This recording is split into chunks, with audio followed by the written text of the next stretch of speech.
Good morning, everyone. This is Ann Cuppinger from the Managed Care Technical Assistance Center, and I'd like to welcome you to today's webinar. This is the 5th webinar in a series that we're doing on the aligned home and community-based services. And today's webinar will focus on a number of services, including adaptive and assistive equipment, vehicle modifications, environmental modifications, and non-medical transportation. A few things before we get started to help you navigate the webinar, which many of you are already familiar with.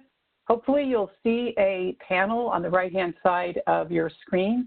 And on that panel, you'll see a chat box where you can type in any questions that you have throughout the webinar.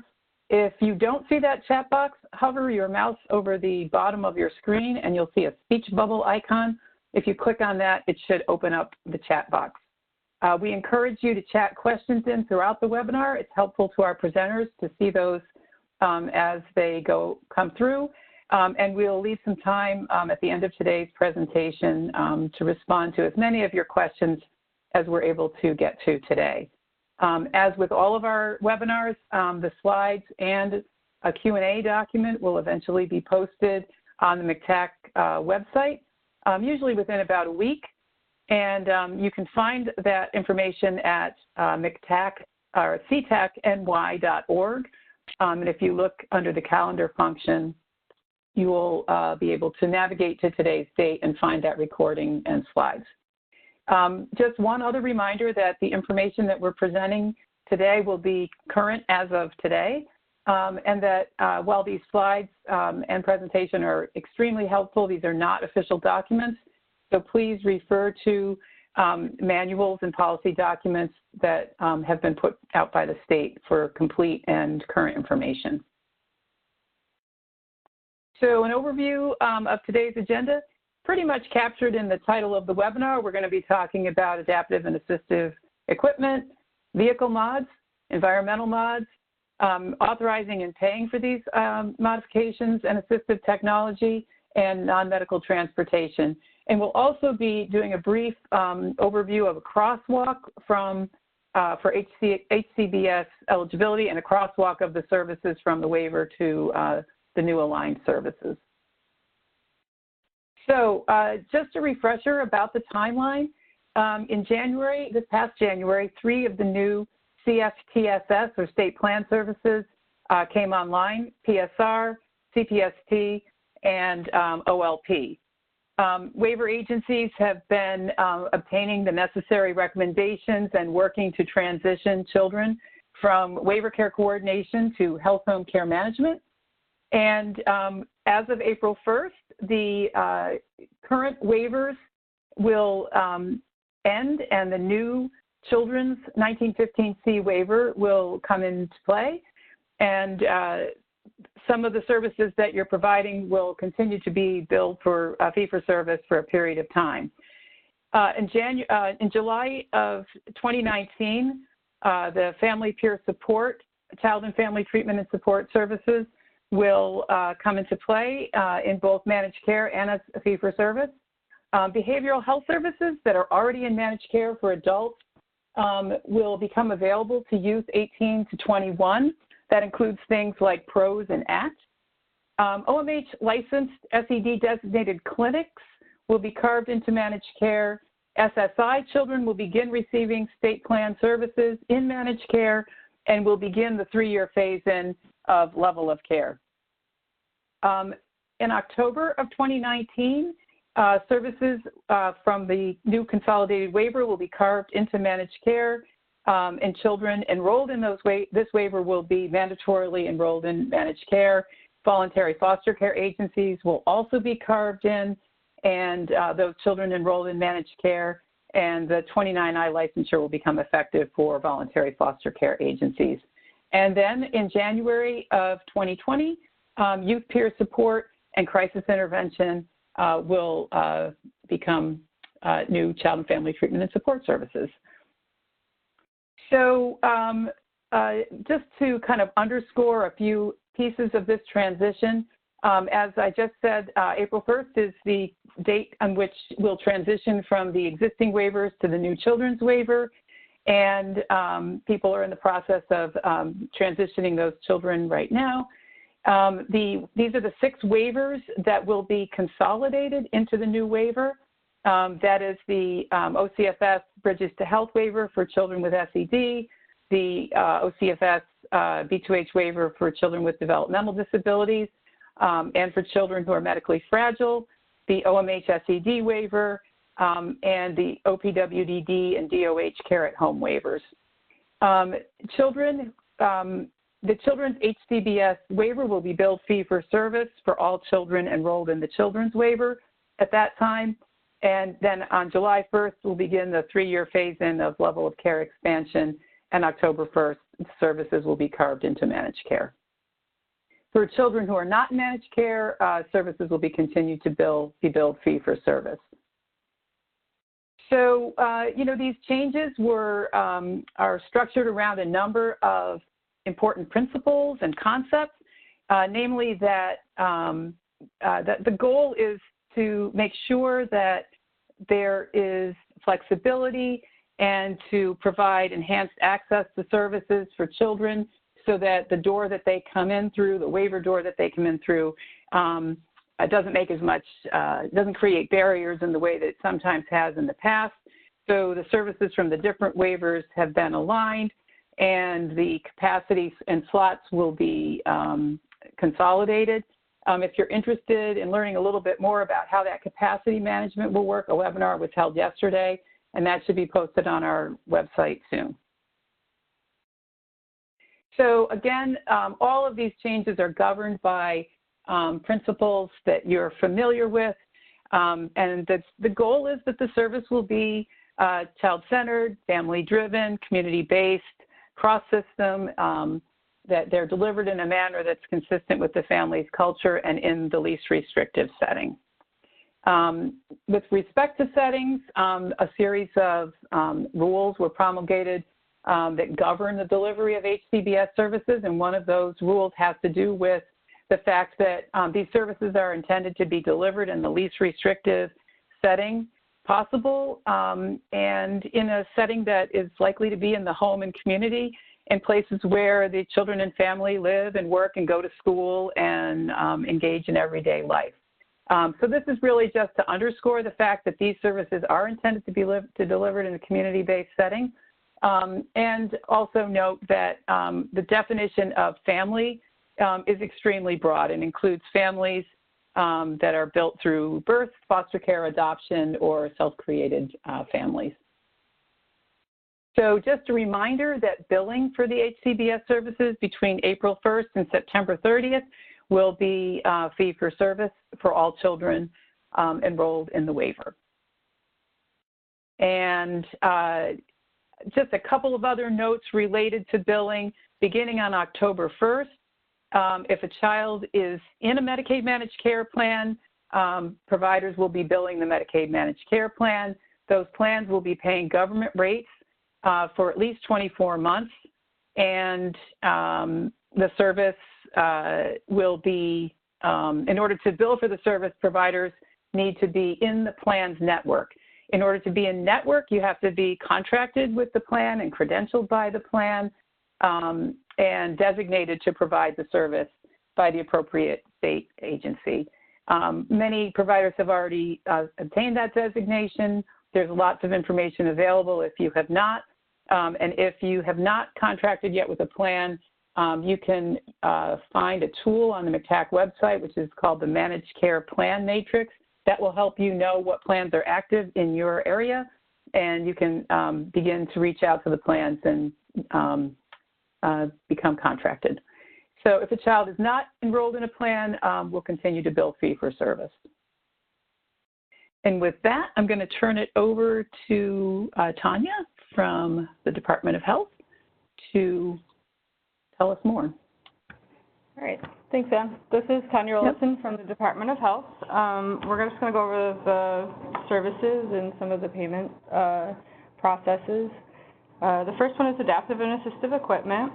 And the first thing I want to mention is that adaptive assistive equipment, vehicle modifications, and environmental modifications are services that do not require provider designation.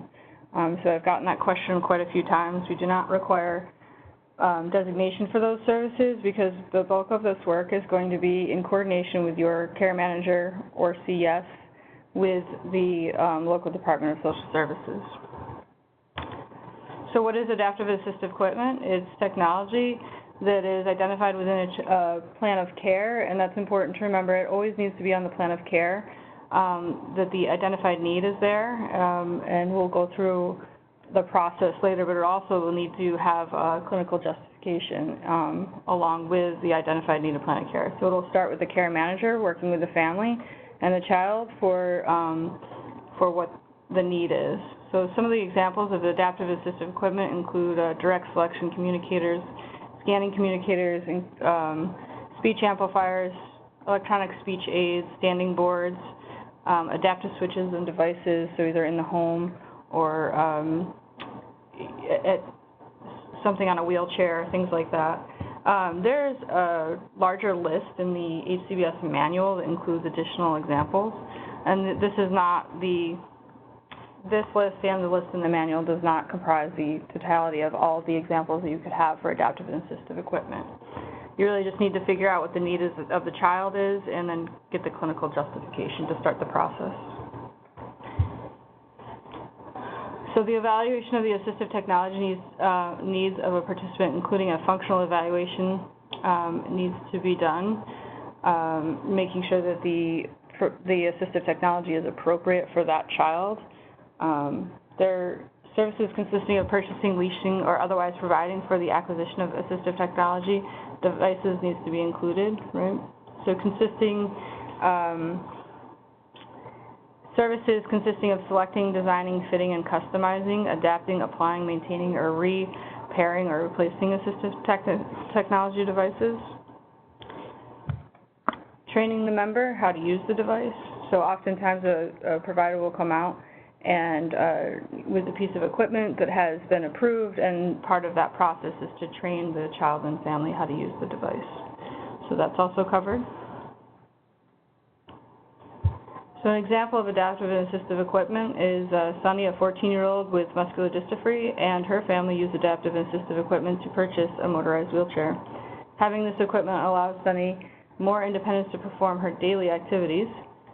Sunny's care manager assists the family with getting clinical justification evaluation, and the LDSS approves for the wheelchair. So we're going to go through that approval process later on in the slides, but just keep in mind that it always starts with that care manager or CS identifying the need with the family, again, being person-centered and family engagement. Limits and exclusions. So all the adaptive and assistive equipment available through these services, the Children's HCBS authorization, including both CFCO and 1915C authorities, cannot duplicate other equipment available through the Medicaid State Plan, Social Security Act, or other federal and state funds. Equipment must be on the scope of durable medical equipment, and only those services not reimbursable under CFCO option state Medicaid plan will be reimbursable under the Children's Waiver. So it's the care manager's responsibility to sit down with the family and figure out if they are qualify under any of the other payment options before they access the Children's Waiver for these services. Adaptive devices are expected to be a one-time only purchase. Replacement, repairs, and upgrades or enhancements made to existing equipment will be paid if documented as necessary and approved by the state or its designee. Ongoing monitoring associated with telecare support services and other approved systems authorized under this definition may be provided if necessary for health and safety and documentation to the satisfaction of the state or designee. So on that bullet point, I just want to point out that if a child is growing out of something and they require an additional adaptive device, then you would just reach out and get medical necessity for that. As long as it's documented, then it would be approved. Additional limits and inclusions, limits and exclusions, warranties, repairs, and maintenance, I think that was on the other slide, are only approved when most cost-effective and efficient means to meet the need. Available through and they're not available through medical state plan. Again, CFCO or other third-party insurance resources. Cost limits, all AT costs require under $15,000 require prior approval through the LDSS or MCO. So for now, it'll be the LDSS until the bulk of this population goes into managed care. Anything that exceeds $15,000 will be prior approval from the LDSS in conjunction with New York State Department of Health or MCO approval. Again, this will require additional approval to exceed those limits, including medical necessity. So vehicle modifications, again, starts with the plan of care. You're going to have to meet with your care manager and the family and the child and establish what those needs are for that vehicle modification. They may include portable electric hydraulic manual lifts, ramps, foot controls, wheelchair lockdowns, parking brake extensions, and so on. Again, this is not an exhaustive list of vehicle modifications, nor is the list in the manual. So this service will include determining the need for the service to an evaluation. The safety of the proposed modification is expected to benefit the child and the most cost-effective approach to fulfill the child's needs. So if there are other ways to get the same need met, then you would access those. The example here is we have Maria and her family use vehicle modifications in order to reposition seats to add a wheelchair floor in the vehicle. These modifications allow them to more easily travel to Maria's appointments, as well as help achieve Maria's goals of attending more community events in her suburban town. Maria's care manager assists the family with getting clinical justification, evaluation, and LDSS approval for the modification. Additional limits and exclusions. Vehicle mods are the primary means of transportation for that child. The vehicle may be owned by the child or the family member or non-relative who provides primary, consistent, ongoing transportation for the child. All equipment and technology used for the entertainment is prohibited. Costs should not exceed the market value of the vehicle. Other exclusions include the purchase, installation, or maintenance of items such as cell phones, global positioning tracking devices, or mobile communication devices, repair or replacement of modified equipment damaged or destroyed in an accident, alarm systems, auto loan payments, insurance coverage, costs related to obtaining a driver's license, title or registration, license plates, emergency road service, or rental vehicle when a vehicle modification is in process. Repair and replacement of the modification. In most instances, a specific type of vehicle modification is one-time benefit to motor vehicles used by the child. However, in reasonable circumstances approved by the state, a second modification may be considered for funding if the current modification are in need of repair, worn out, or unsafe. Limits, again, if only if those services are not reimbursable under CFCO option, state plan, Medicaid state plan under the 1905A of Social Security Act, or other federal and state funding streams will be reimbursable under, otherwise they will be reimbursable under the Children's HCBS Waiver. Contracts for vehicle modifications under $15,000 will require approval from the LDSS or MCO, just like environmental mods. Contracts for vehicle modifications may not exceed $15,000 a year without prior approval from the LDSS in conjunction with New York State Department of Health or MCO. The state may consider exceptions when medically necessary. So go to environmental modifications. And a lot of this is going to be very similar. So again, it needs to be on the plan of care. So that's how you start the process. It needs to be person-centered, it needs to meet the needs of the child, and it needs to be established that it is a need by the plan of care and a clinical justification. Modifications include, again, but not limited to, installation of ramps, handrails, or grab bars, widening of doorways but not hallways, modifications of bathroom facilities, installation of specific electric or plumbing systems that are necessary to accommodate medical equipment and supplies needed for the welfare of the recipient, lifts and related equipment, modifications of kitchen necessary for a participant to function independently in their home, bed shaker alarm devices, strobe light smoke detection and alarm devices. The scope of environmental modifications will also include necessary assessments to determine the types of modification needed, and I think that probably should have gone up top.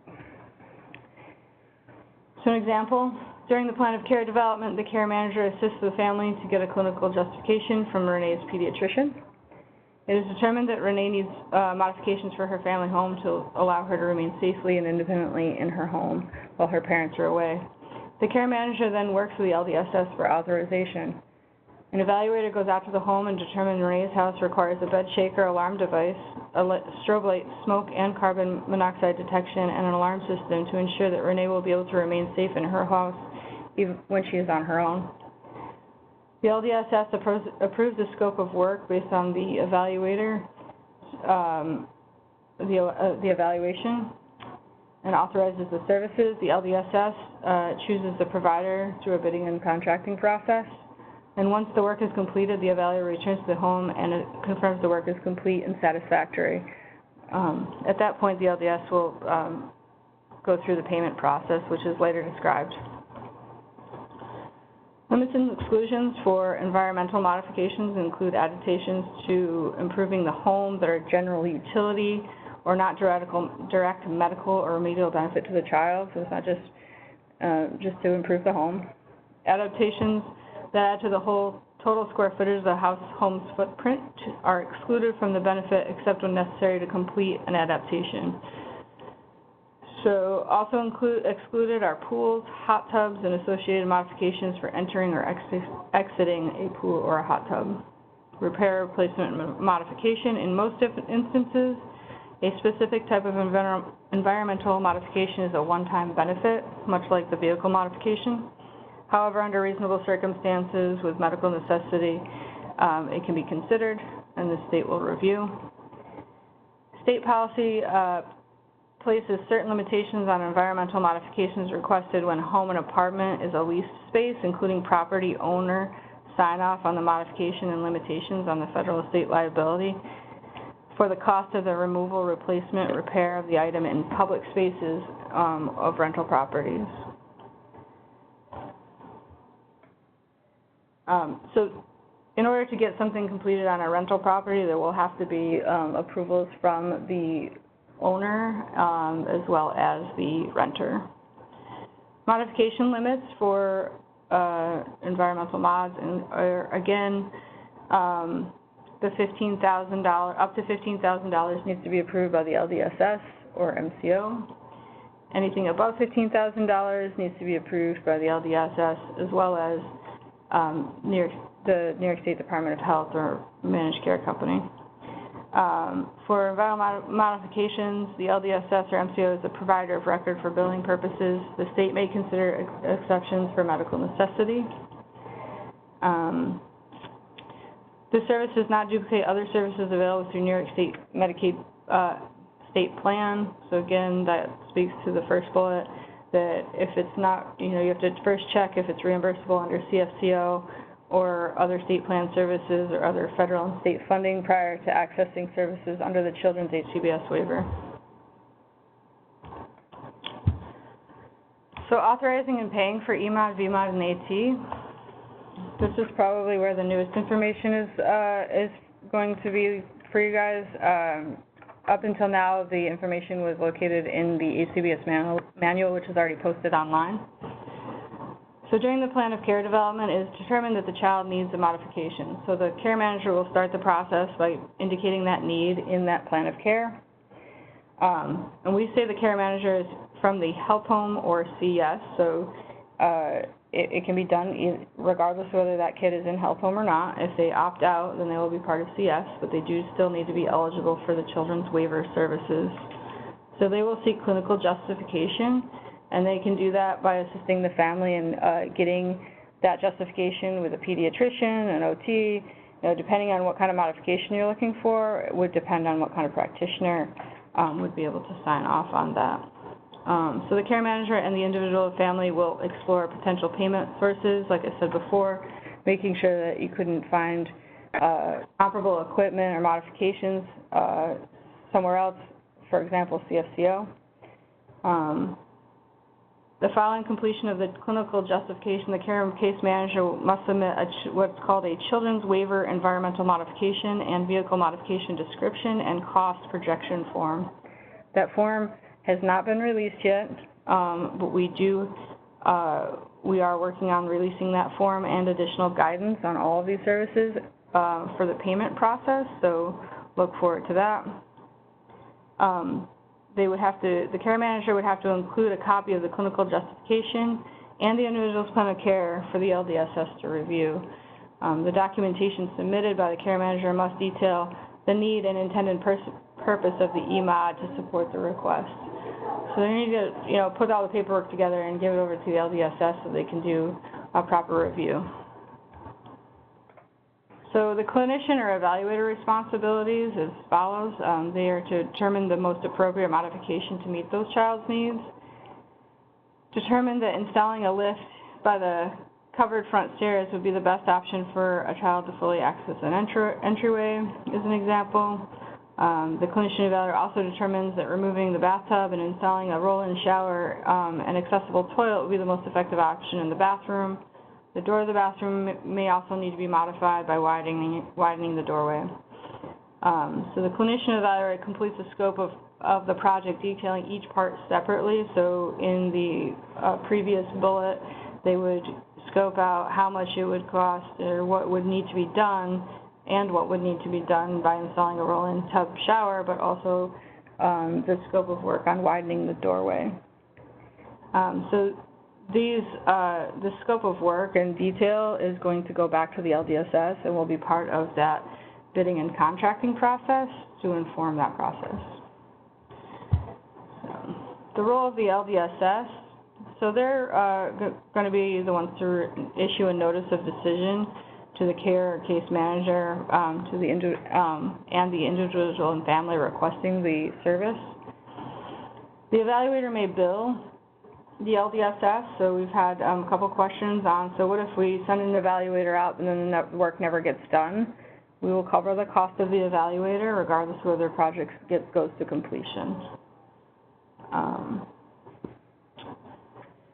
As long as it's properly invoiced. The LDSS takes the scope of work and they reach out to the Health Home or CES Care Coordinator to seek quote and bids to get the project completed by a licensed, reputable contractor. If the project is $1,000 or less, only one quote is needed. If the project is $1,000 or more, then 3 quotes are needed. And then again, there's that $15,000 limit, so anything over $15,000 would have to go through an additional review process with DOH or the MCO. Once the quotes come in, the LDSS reviews them and selects the lowest bid, the lowest reasonable bid. So in some cases, it may not be the lowest bid if it doesn't meet all of the needs satisfactorily, and that will be determined by the LDSS based on that clinical justification and review as well as the plan of care for that child.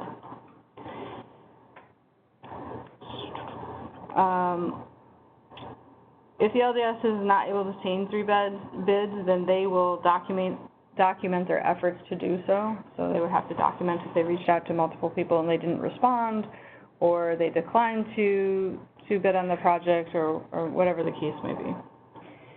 If the lowest bid exceeds the cap for $15,000, the LDS must fill out a prior approval form and submit to DOH, Division of Long-Term Care, for prior approval to exceed that cap. The LDSS notifies the selected provider and ensures that the scope of work, assurances, post-work evaluation, and provider responsibilities are covered in the contract work agreement. So the responsibilities of the EMOD, contract provider responsibility, and this should probably say EMOD, VMOD, right? AT, contractor provider responsibility. To provide a detailed description of the project, including estimated material and labor costs, secure, maintain necessary permits for environmental modifications, provide detailed expenditure receipts in all instances, ensure compliance with all state and local construction and building codes and ADA requirements for environmental modifications, ensure compliance with safety issues in Article 18 of the New York State Uniform Fire Prevention and Building Code, complete necessary inspections, that would be for both vehicle and environmental modifications, maintain sufficient insurance and bond requirements, secure licensed personnel to complete the work, determine the beginning and end date of the project, and ensure the satisfactory completion of the project. And again, this would be seen by the LDSS and then communicated back to the care managers and the family on, the progress of the project and any concerns. Finalizing the EMOD. So upon completion of EMODs, the provider must submit a Uniform Children's Waiver final cost form to the LDSS that includes a description of the EMOD completed and the final cost. So, sometimes the initial projection form might be a different amount than the final cost form if they ran into some kind of building issue that required an additional cost that they couldn't see under initial inspection. The LDSS or MCO will review the Uniform Children's Waiver final cost form, and if approved, notify the provider that they may submit a claim for payment. For Medicaid-enrolled providers, this will be done through eMedNay. For providers not enrolled in Medicaid, it will be done by invoice. If applicable, this form must be filed with the DLTC Special Project Voucher Team to reconcile advance funds. And so this is something new. So paying for EMODs, VMODs, and AT, there's a special project voucher fund we have set up, which eliminates the need to pay for these services and be reimbursed later. So it helps the LDSSs have money up front in order to get these services to the kids faster, which is a change in the way the system works today. It assures timely and fair service availability. Required forms will be simple and assist in reporting and monitoring utilization, and DOH will be able to track utilization at the individual LDSS and state level by using these forms. Children's Waiver Uniform EMOD, VMOD cost projection form will cover service authorization, individual family signature, case manager signatures, and LDSS signatures, so it's all in one form. Will also serve as a request for the special project voucher funds where applicable.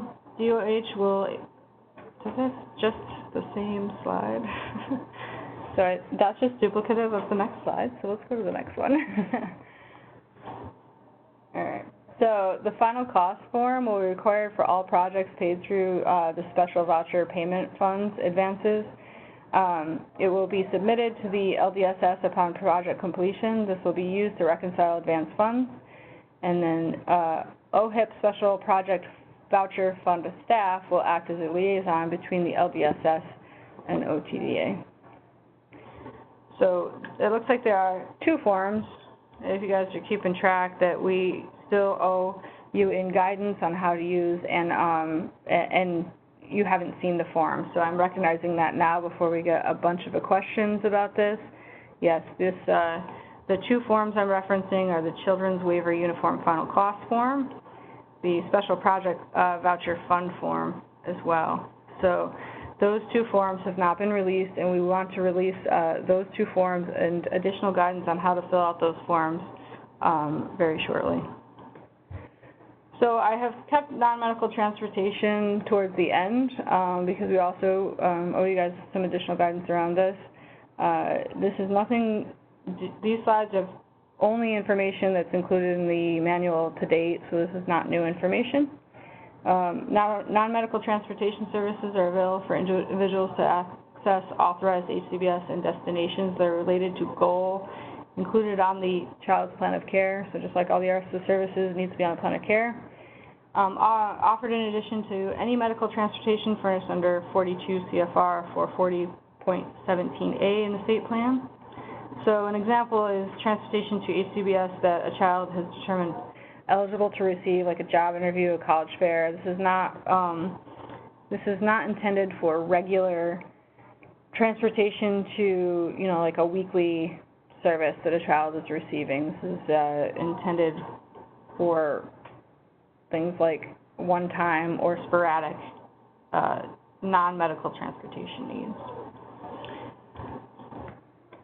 So the limits and exclusions are as follows. The determined reimbursement trips to medical appointments should be followed when considering reimbursement of non-medical trips for eligible participants. So only those services not reimbursable under CFCO again will be reimbursable under the Children's HCBS Waiver. The following guidelines apply to non-medical transportation. They must be tied to a goal in the plan of care, available for specified duration and annual cost. Individuals receiving residential services are ineligible.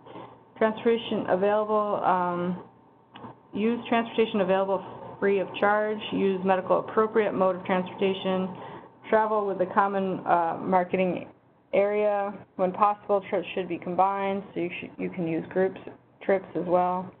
Justify need for travel outside of a common marketing area, so you should be going to the closest place you can, not not just picking the one that you want that's the furthest. So there are a couple different voucher systems. There's the voucher system for the personal vehicle, so you're vouchering that within the 90 days of the trip. Reimbursements for travel can be denied when the destination does not support the participant's integration into the community. A participant's plan of care outlines the general parameters of his or her non-medical transportation needs. However, the needs can change or be amended based on the participant's stated goals and or successful ongoing integration into the community. Agencies interested in providing non-medical transportation must be enrolled in the fee-for-service program as the current Medicaid transportation provider. So these services are intended to be mirror what we did for adults on the fee-for-service side. And again, we have to go through and issue guidance so that it's children-specific guidance. If you're familiar with that list of providers, it's the same list of providers, and we did not designate non-medical transportation providers through the Children's HCBS Waiver. We are using the non-transportation providers in the fee-for-service program under the current Medicaid transportation provider list. So the HCBS eligibility crosswalk and services is, again, this is probably the 10th-ish time we've put these slides up, because we've done it now 5 times for HCBS and multiple times through the in-person training. But a few just touch points is HCBS eligibility.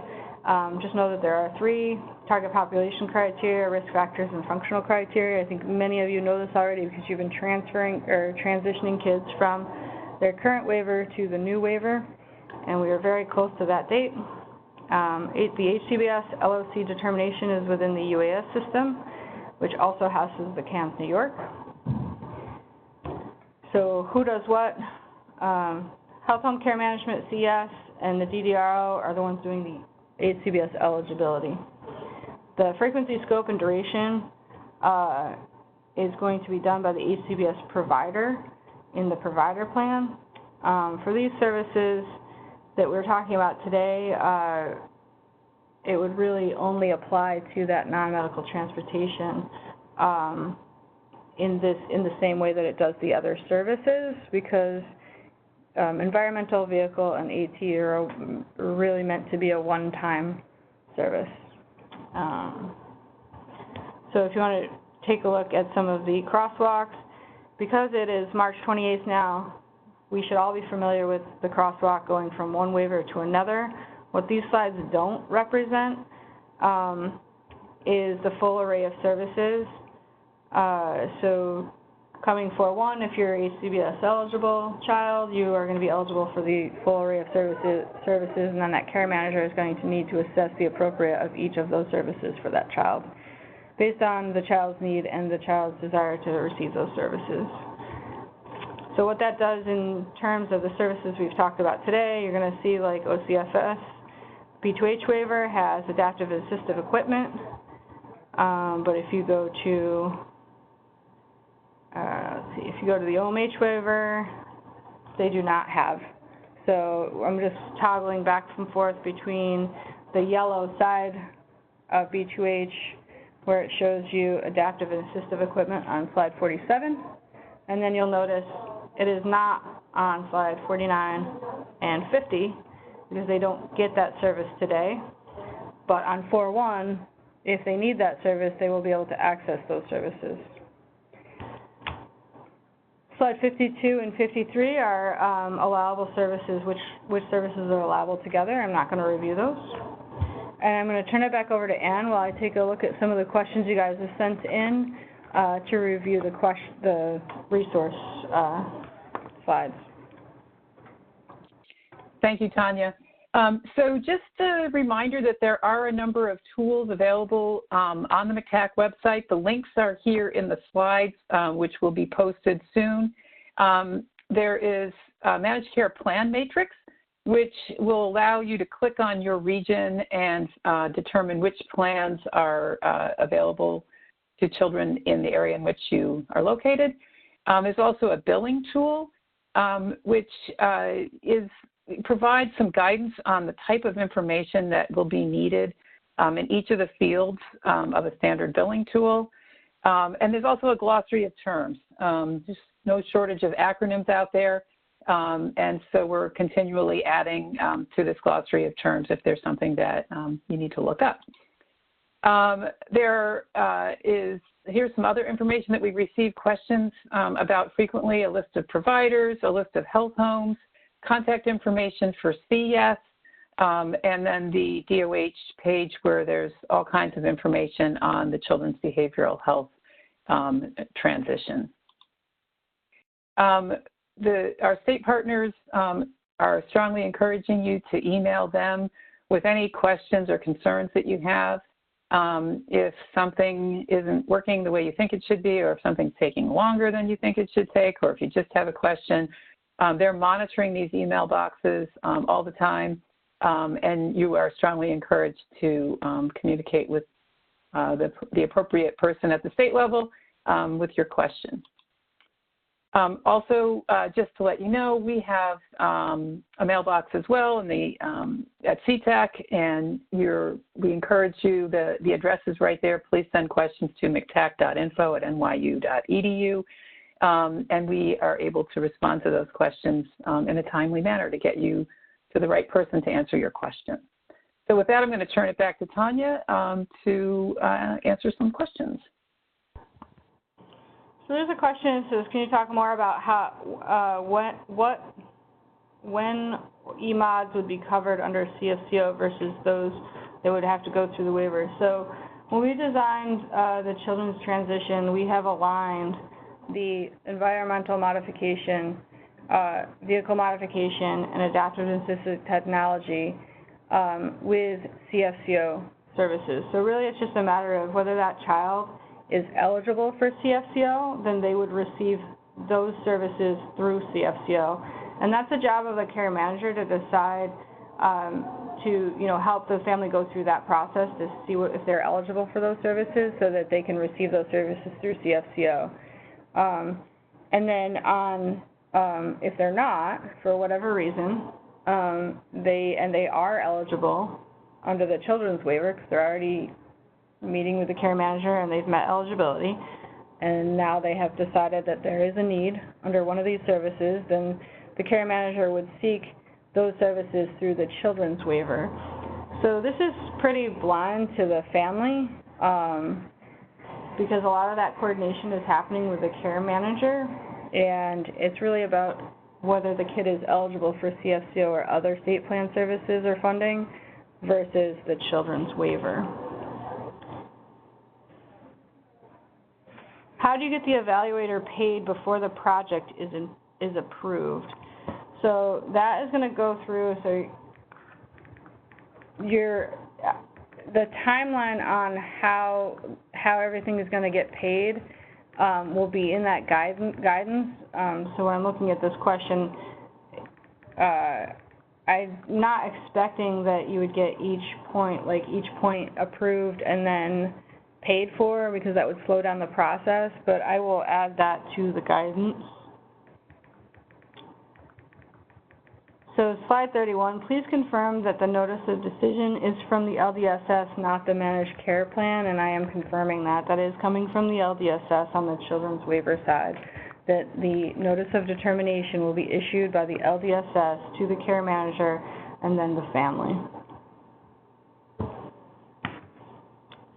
So the managed care plan, if a child is in managed care, their role would be to receive the request, and they're going to receive the documentation around plan of care from the care manager, and they have access to providers in their systems, and they will figure out which provider will provide services for EMOD, VMOD, and AT. So that will be their role, and they will also, approve those anything that comes through to authorize those services, whether it's above or below the $15,000, they're going to be involved if the child is actually in plan.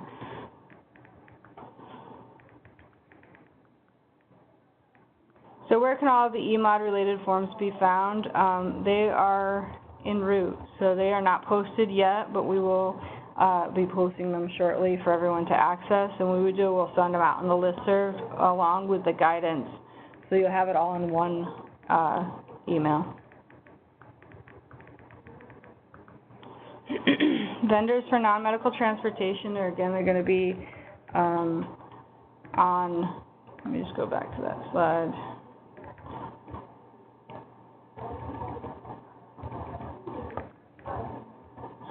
So it's the same providers we're using for adults.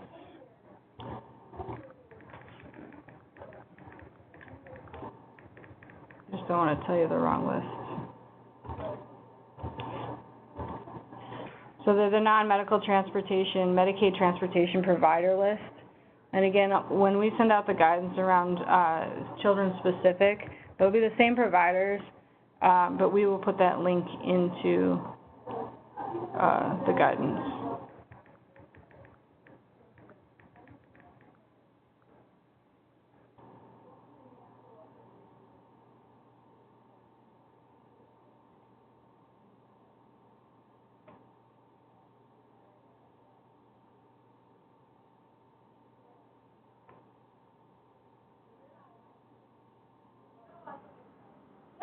So any of the transportation that anyone is referencing around the other services, like family peer support or respite or any of that, we have on and off-site rates for those. So it's not the same non-medical transportation we're talking about here.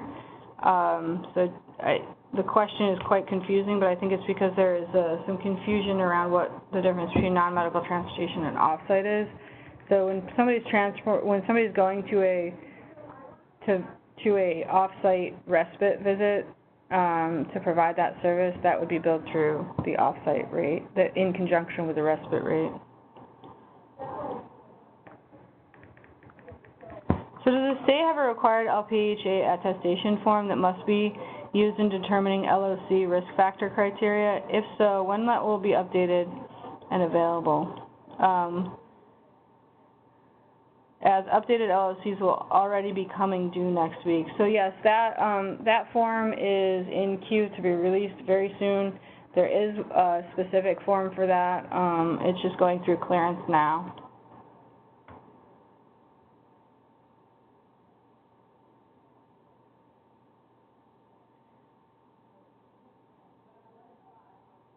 So if we can add to the slides where you can find CFCO eligibility requirements, but I am not a CFCO eligibility expert, so let's add those to the slide so you guys can link to that.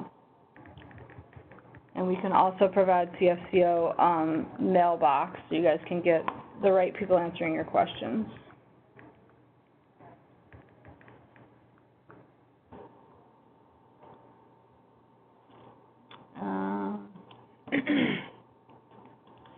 This is not necessarily on the same topic, but if a child is receiving both CFTSS and HCBS, can they be on the same service treatment plan, or do they have to be separate plans? There is guidance issued on what the difference between a treatment plan is, a service plan, and a plan of care for a comprehensive plan of care in the health home system. what the difference between those are and what needs to be done. So just to be clear, a service plan and a treatment plan are different. And so you'll need to reference that guidance. And if you don't, can we go to the slide that has the BH transition mailbox? Can you go back?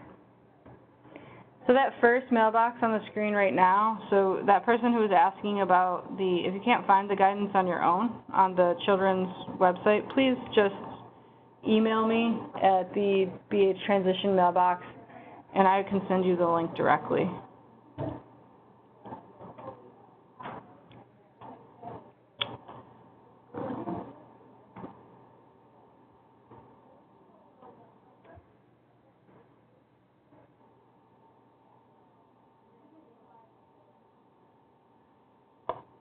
There's not a lot of questions, but let me just see if there's anything left here.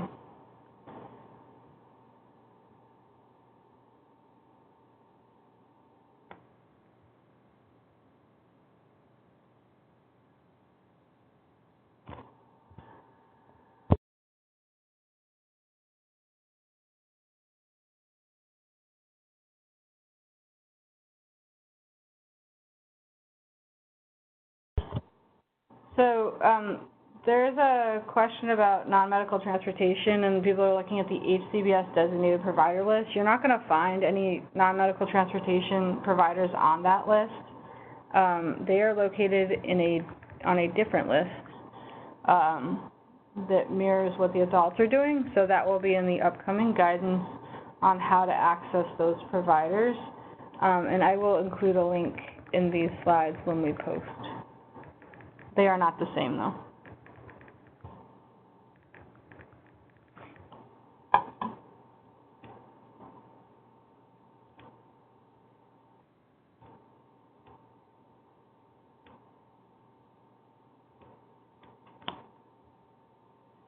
So there was kind of some general questions about confusion about what the managed care role is, and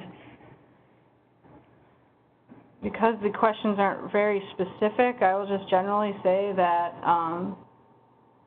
the care manager will always start the process by identifying the need for a modification through the plan of care, and then they will reach out to either the LDSS or they will reach out to the managed care plan, and the LDSS will follow the process we described here. The managed care plan will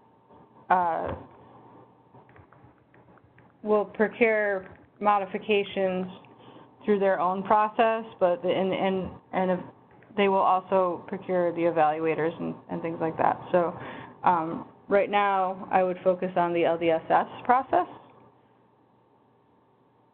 as we won't move into managed care until 10/1.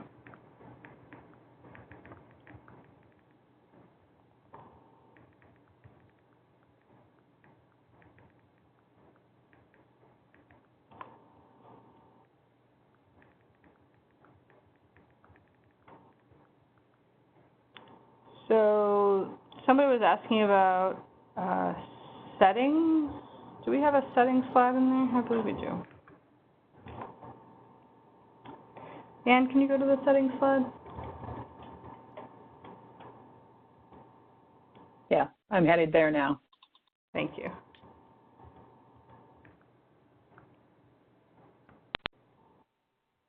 Can we take it out? Nope, it's right here. Is this the one you're looking for? You got it. Yep. So somebody was asking for clarification on the HCBS settings rule, and we have it on the screen right here, so take a look.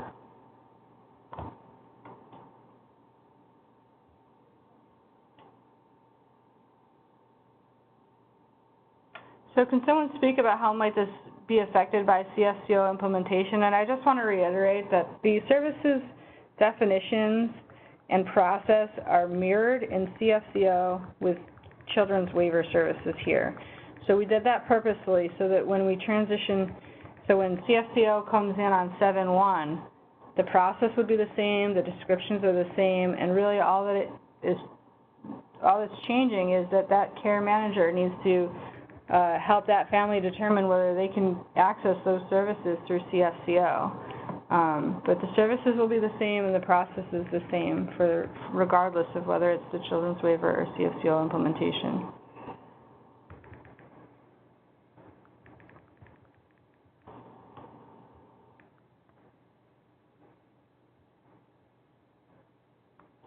So will referral forms for HCBS and brochure fact sheet be on the website? And yes, we will post those on the website. We have 2 different places that we're putting some of this material. So we have the transition link, and we also have a consumer child and family link on the website. So we will post there.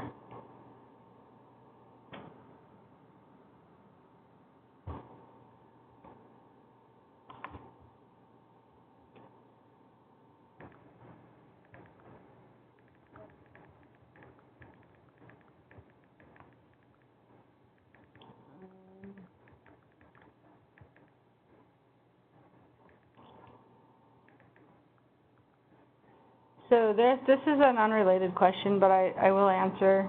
The 3 HCBS services that will be interim, so that was the last webinar that we had and for family peer supports, youth peer supports, and crisis intervention. It says when they move to CFTSS services, so they have their own implementation dates, right? So family peer will move to CFTSS on 7/1. When they do move, does that mean that this service is no longer available in HCBS only? And that's correct. So family peer supports will be an HCBS service until 7/1/2019, at which time it will be a CFTSS service.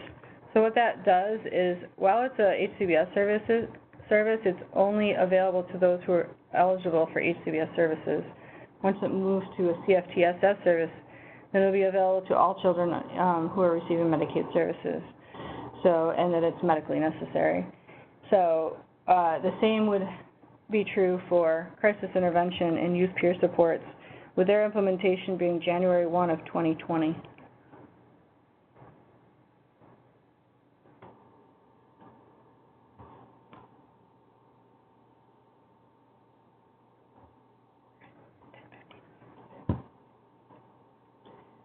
So I think that's the bulk of the questions. If I didn't get to your question for whatever reason, either I missed it or please email that BH transition mailbox that's right there on the top, and we will find an answer for your questions. Somebody manages that box daily, so we will get to your question. Thank you very much. Thank you very much. Thank you very much, Tanya. And also the questions that came in today, if any of them were not answered, they'll be included in the question and answer document that accompanies the posting of this webinar. If you go to the ctechny.org website and you look under the upcoming events tab, a calendar will come up, and you can find that information. It'll be posted under the date that the webinar was held. So with that, I want to thank our presenters and all the attendees today, and I hope everyone has a great day. Thank you.